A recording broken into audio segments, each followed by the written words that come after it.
bistado ng mga kababayan. Isang nakakagulat na pasabog ang inilantad ni Senador Ping Lacson matapos niyang ilabas ang CCTV footage na umano'y magpapatunay sa madilim na transaksyon ni na House Speaker Martin Romualdez at negosyanteng si Diskaya. Sa bidyong ito, hindi na raw makatakas ang dalawang personalidad sa mga pinaggagawa nilang sikreto. Sa kuha ng CCTV, makikita raw ang biglaang pagkikita ni na Romualdez at Diskaya sa isang pribadong lugar na mahigpit na binabantayan. Ayon kay Lacson, malinaw na hindi simpleng pag-uusap ang naganap, kundi isang transaksyong ikinukubli sa mata ng publiko. Mariin pang binigyang din ng senador na oras na para ilantad ang lahat ng baho at tapusin ang pamamayagpag ng ilang nasa kapangyarihan. Samantala, nananatiling tikom ang bibig ng kampo ni na Romualdez at Diskaya habang lalong nag-aalab ang galit ng taong bayan. Hiling ng marami, agad na imbestigahan at papanagutin ang mga sangkot. Mga kababayan, ito na kaya ang simula ng pagbagsak ng malalaking pangalan sa gobyerno. Abangan ang kasunod na pasabog.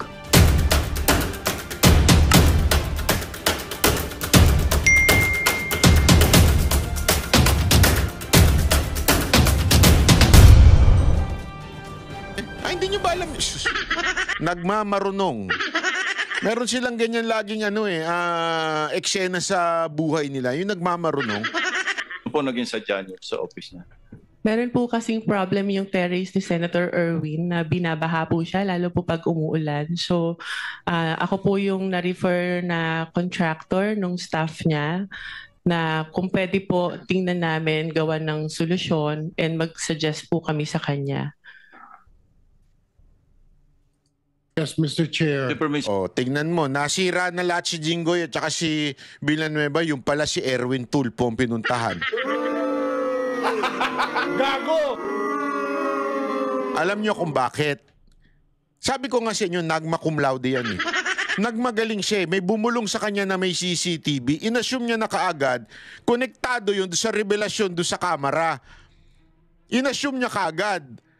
Eh yung pala, mamaya sasabihin ni Lacson, hindi niya pa pala nakikita yung CCTV. Gago! In the first place, Lacson, hindi mo pa pala nakikita yung CCTV. Why did you mention it during the time na binabatikos ng kamera yung mga kasamahan mo? Gago! Of Senator Estrada. With the permission of His Senator... name has been mentioned. I think we owe it to him. No? Mr. Chair, the only time that I learned of the Double J construction was through a staff of mine na recommended me this group to fix my veranda on the 5th floor, Mr. Chair. But when upon learning her name was mentioned by Engineer Bryce, we immediately requested to cancel all contracts with WJ, where I specifically ordered to terminate our office refurbishment project with WJ. And also, that was on September 9, Mr. Chair. And then on September 11, I issued another memo asking for an incident report to all concerned employees, specifically the friend of the Double J Construction, Mina Jose. And on September 18th, I passed an internal policy for gate pass and visitors pass requests na wala po muna kami natanggapin ng mga bisita because of that. Mr. Chair, this representation is willing to submit all the documents. The memo stated dated September 9, memo September 11, memo September 18, and of course the drawing submitted by Ms. Mina Jose for the refurbishment of my veranda on the 5th floor. Also, some contracts we're willing to submit for in this committee, Mr. Chair. Thank you. Mrs. Jose, meron pong sinabit sa aming opisina yung Director General, CCTV footage. So gusto ko lang malaman din para sa kaalaman ng lahat. Bukod sa opisina ni Senator Erwin Tulfo, saan po pa kayo nagpunta? Meron pa po akong pinuntahang office at sabi ko nga po, may mga kaibigan po ako sa Broome na tinext ko na papunta ako ng Senate and I want to see them. Can we plus on the screen yung footage, yung CCTV? Pinawin mo yung Broome. Ano yung Broome? It's the Blue Ribbon Oversight Yes, Office hindi Management, alam Your ng Honor. public. Ito na naman si masusundan na lang Nagma. natin ito, no? Nagmamarunong talaga eh, no? Sa third floor na ba ito? Doon muna sa ground floor. August 19. Yeah. August 19, correct. Sige po, habang tinitingnan nyo, kayo na yung magkwento kung ano yung flow ng events nung kayo dumalaw dito. Anong Okay, oras? so from Okay. the lobby po, nagsabi po ako na I have a permit to enter the Senate, and then tinanong po yung pangalan ko, hinanap po nila sa computer, and then nung na-confirm po nila, sabi nila, umakyat ka na sa second floor, doon ka mag-register. So pag akyat po, nakikita nyo po, meron pong separate na bag and body scanner where yung mga guests po dapat mag-pass through muna doon. After po noon, pupunta po sa logbook area, ilalag nyo po yung pangalan nyo, yung phone number nyo, taga saan kayo, and kung saang office kayo pupunta. And hitingnan po kami ng ID to verify kung kami po talaga yung nasa list. And that's what I did, Your Honors. Ito po, sa yan na yung pumunta kayo sa Broome, di ba? Yes Sige, po. sige, tuloy nyo lang. Yeah, so dahil nga po nakita ko na yung elevator is cramped and dalawa lang po yung para sa mga senators, isa lang po yung sa guests, and natatakot ako na pumasok sa cramped elevator because I don't have my mask, I took the stairs po. And dumaan po ako kay Beng, inuna ko po muna siya dahil sa totoo lang po, nakiusap po ako sa kanyang mag-prepare or mag-print ng sample proposal na i-attempt ko po sanang i-present kay Senator Erwin. So dumaan po ako doon briefly, nagpicture pa nga po kami, and I texted my other friend sa Broome who was at that time in the session hall to tell her na, hey, nandito na ako. So after po noon, umakyat na ako dahil nagagalit na po sa akin yung staff ni Senator, bakit daw po ang tagal ko. Sandali lang daw po si Senator para explain sa akin kung ano yung gusto niyang gawin. So umakyat na po ako sa office ni Senator Erwin Tulfo. Mr. Chair, may I also add that we'll be submitting a screenshot of the text message between my staff and Ms. Mina Jose. Where was she during that time? Dahil doon po sa text message, sinabi niya dumaan pa sa Broome. At meron din po akong letter sa staff ko asking her bakit dumaan sa Broome. Parang ginamit po yung aming opisina na makapasyal siya sa Broome, wala naman po sa agenda. Hindi rin po niya minensyon na may kilala po siya dito sa Senate, dyan sa Broome, sa Blue Ribbon. So, in other words, Mr. Chair, para nagamit po yung opisina ko para dumaan po siya sa Broome kung ano man yung kanyang business doon, Mr. Chair. My apologies, Your Honor, if that appeared that way. It was just my intention to see my friends, especially when I heard that Beng has Siyempre, magagalit si Erwin nun. Oh. is suffering from cancer, and I haven't seen her in a long time. So I thought it was an opportunity for me to also visit her. Mr. Chair, the question is, you should have told us na may kaibigan ka under investigation. My staff even asked me, Mr. Galit na Chair, if galit. you would remember and you lied. Galit na galit. Sinabi namin, baka ikaw sabit ka dito sa flood control. Wala po kami, hindi po kami sabit dyan. Ang mga project ko, 30 million. Do you remember that? You were asked, Ms. Jose. Yes, Your Honor, because I am of honest belief na wala po talaga kami. You were not, bakit nababanggit ang pangalan mo dito ngayon? Meron ka palang kinalaman dyan sa mga proyekto sa Bulacan na yan. Why did you tell us straight up? Galit na galit na. Had you thought, nadamay tuloy siya. Galit na galit na. gago! Galit na galit na yung senador, Kasi naman, ba't mo nang binanggit yung pangalan? Ikaw talaga, na meron kang sabit sa mga project sa Bulacan, we wouldn't have let you step in the Senate. Mr. Jose. Your Honor, prior to the text message that was shared by Bryce, nagulat po talaga ako dahil wala po kaming pinasukang project. We never joined any bidding. We never... Ayun, tama naman Nakikita nyo dito yung picture? Ha?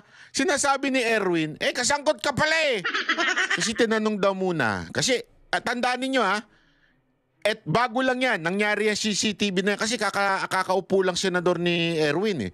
At issue na yung flood control. So tama si Erwin na tinanong niya. Tinanong niya itong babae, sandali, bago kita kunin, naaayos itong opisina ko. And ako, personally, alam ko, kasi may nagsabi sa akin na talagang under renovation yung opisina ni Erwin. So sabi ni Erwin, tinanong niya daw itong babae na ito.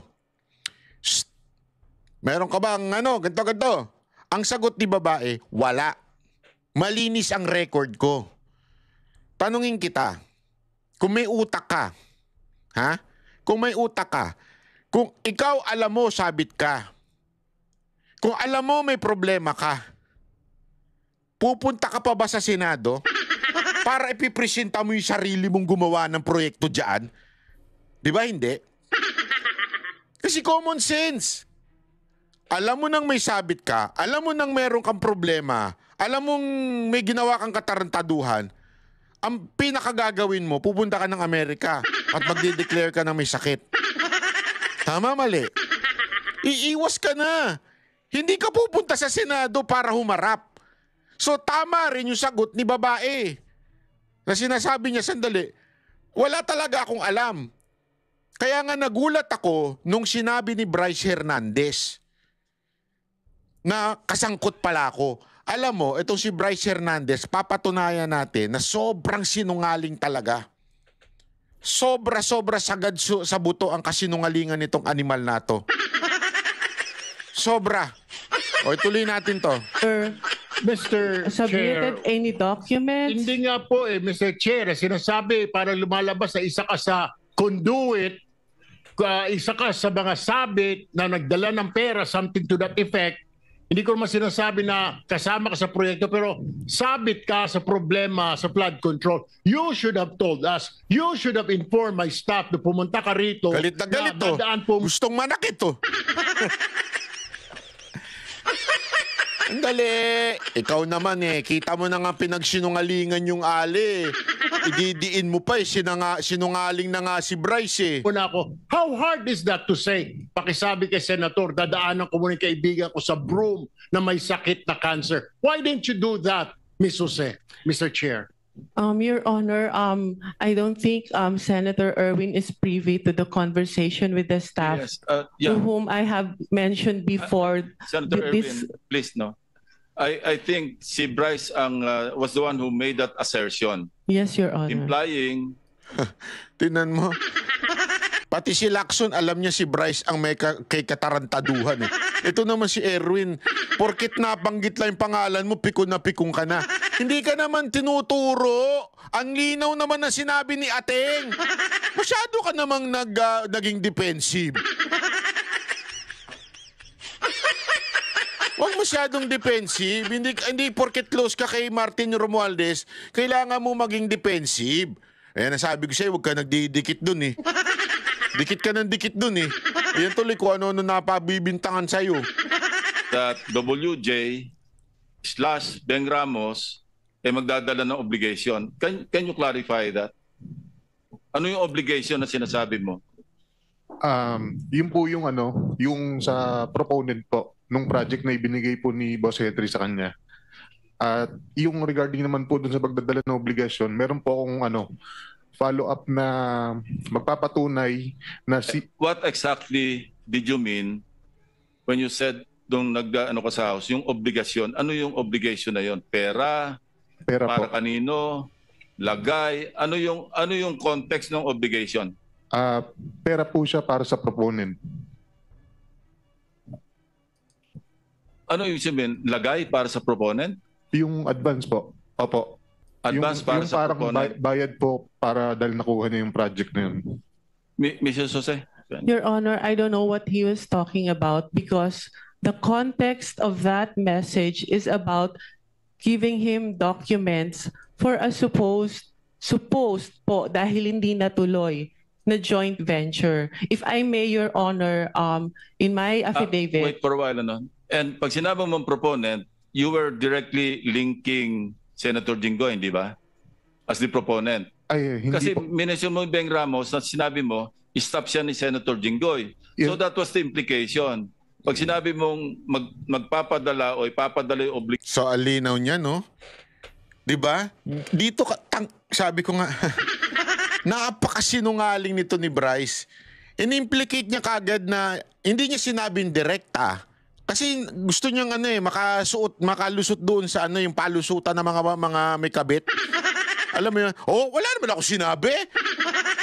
Hindi, yung mga ganun ba? Pero sa totoo lang, yun din ang ibig sabihin nun. Kasi in-implicate niya na meron dinala itong babae na ito doon kay Beng Ramos. At si Beng Ramos, sinabi niya, ay staff ni Jinggoy Estrada. So, without saying directly na itong babae na ito ay magdadala ng pera dito kay Jinggoy Estrada. Kasi nga, bakit pumunta kay Jinggoy? Kasi nga, sinabi niya si Beng ay empleyado. So doon, ang linaw, without saying it, para hindi ka makaligtas ka sa batas in the future for libel or whatsoever, in-imply mo na lang. Hindi, doon sa empleyado ni Jinggoy. Alangan naman, empleyado ni Jinggoy, pero ang kumurap, ibang senador. It's really obvious kung sino yung pinatutukuyan mong tumanggap nun. Kasi empleyado ni Jinggoy, yun ang sinabi mo, which is, hindi pala empleyado ni Jinggoy. Oh. Gago! Ay nako, Bryce. Meron ka pa. May isa ka pa. Huwag ka mag-alala. May isa ka pang marami ka pang kasinungalingang dadagdag dyan. obligation sa WJ, Beng Ramos, and then nung tinanong ka, sino si Beng Ramos, staff ni Senator Jinggoy, di ba? Yes po. So yun ang in-imply mo na yung obligation na sinasabi mong para sa proponent para kay Senator Jinggoy. Hindi po, Your Honor. Ano yun? Sino yung proponent ngayon? Ibang project po yung hindi po galing kay pinagdugtong mo Senator kasi Jinggoy. Anyway, sige, please continue, Mrs. Jose. If you remember po dun sa shinare niya na text message, nagpakilala lang po ako na Mina, WJ Construction, Beng Ramos, for him to know na nakuha ko po yung number niya kay Beng Ramos. And nag-usap po kami, nagpakilala ako as contractor, nagtanong po ako sa kanya kung ano po ba yung, to have an overview kung ano po yung mga projects na meron po sa kanilang district nung sinabi niya po na siya ay taga Bulacan. So nung sinabi niya po... Ito yung thread ninyong dalawa. Sige, tuloy mo lang. Yes po. Nung sinabi niya po na mostly flood control, tinanong ko po kung ano po yung category na required nila. Ang sabi niya po, at least small A. Sabi ko po sa kanya, hindi po pala kami pwede because our flood control category is only small B. So baka hindi na po kami tumuloy. And he suggested po na pwede pa rin naman through a joint venture agreement, which is naman po normal na kalakaran sa construction sa DPWH na if you want to participate in a project na hindi ka qualify, you can do a joint venture with a license na qualified po doon. So our agreement was that, but sa kanya po, bibigyan kita, ipapakilala kita dun sa contractor na qualified, but all the expenses, sabi niya, for the processing of the joint license agreement will be for your account. So ako naman po nag-agree, no? And yun po yung conversation namin. Nasabi ko, sige, Pero alam mo, ito may papakita ko sa inyong video bago ituloy yan. Ito. Nakita niyo? Lacson. WJ Construction employees seen delivering kickbacks in Senate. Pero hindi niya pa nakikita yung CCTV dito. Pero in-imply na ni Lacson. Hindi po ako nagsabi. Inquirer. Ayan, inquirer.net. In-imply na ni Lacson na she was delivering kickbacks in Senate. So, Lacson, magmalinis. Kasama ka sa nag-i-imply nung una. Parinig natin ito yung interview niya. Ito yung after nung, kita nyo, 7 days before. Yan po yung after magkaroon ng pagdinig sa kamera. Okay, play natin. Ay. Sabi ko na nga unmute O yan. Pasok. As we speak, meron kaming video footage ng CCTV footage na dumalaw dito talaga yung WJ. Ang pangalan niya Mina, no? Ipapatawag namin yon. Kasi tatanungin namin, although may idea kami kung saan siya nagpunta rito, kaninong opisina ang dinalaw niya, pero ipapatawag namin para malaman natin kung kanino siya nagpunta, kaninong office at sino yung kinausap niya, para maliwanag whether or not staff ng Blue Ribbon yung pinuntahan o legislator yung pinuntahan, edi magpaliwanag yung kapwa senador kung siya ay napuntahan. Bakit nagpunta rito yung WJ? Papasupin ako yung yung in charge sa CCTV rito para siya yung mag-testify na actually on this date, at this time. Kung saan pumunta? Ito yung makikita naman sa CCTV yun eh. Pero mas mainam na yung formally i-testify noong mismong operator ng CCTV kung saang opisina. Kailangan yun eh. Kasi kung CCTV alone, hindi mo mapagsilita yun eh. Pero may initial info kayo, sir, kung kaninong office na Meron, senator? pero hindi validated eh. Kaya mas magandang tingnan na muna. Sir, will you be inviting Pinasecure ko na yung footage. It's a good thing that... Yeah. Ito yung problema kay Lacson eh. Yun ngang nagmakawlaw din. Nagmamagaling minsan eh. Na parang ang dating, after na camera, bigla siya nagsalita ng ganito na para bang sinisigundahan niya yung sinabi ng camera na si Jinggoy at saka si Villanueva, may nakakitang CCTV na nag-deliver ng kickbacks. Hindi ako nagsabi ha, Inquirer. Ayan ang linaw, Lacson. Nagpa-deliver. So ibig sabihin dyan, noong una, sumasakay ka na para madiin yung dalawa mong kasamahan. It happened last August 19. Kasi ang lifespan ng footage, 1 buwan eh. Yes. Kung inabot tayo halimbawa September 20 ngayon, hindi na natin burado na yon. Di ba? Magandang balita ang hatid namin sa inyo ngayong araw. Sa pagtatapos ng aming balitaan, nagbigay kami ng mga mahalagang impormasyon. Maraming salamat sa pagtutok at pagsuporta sa aming programa. Huwag kalimutang manatili sa mga susunod na araw para sa mga bagong balita at mga kwento na dapat nating abangan. Mula sa Boses ng Masa, magandang araw, Pilipinas!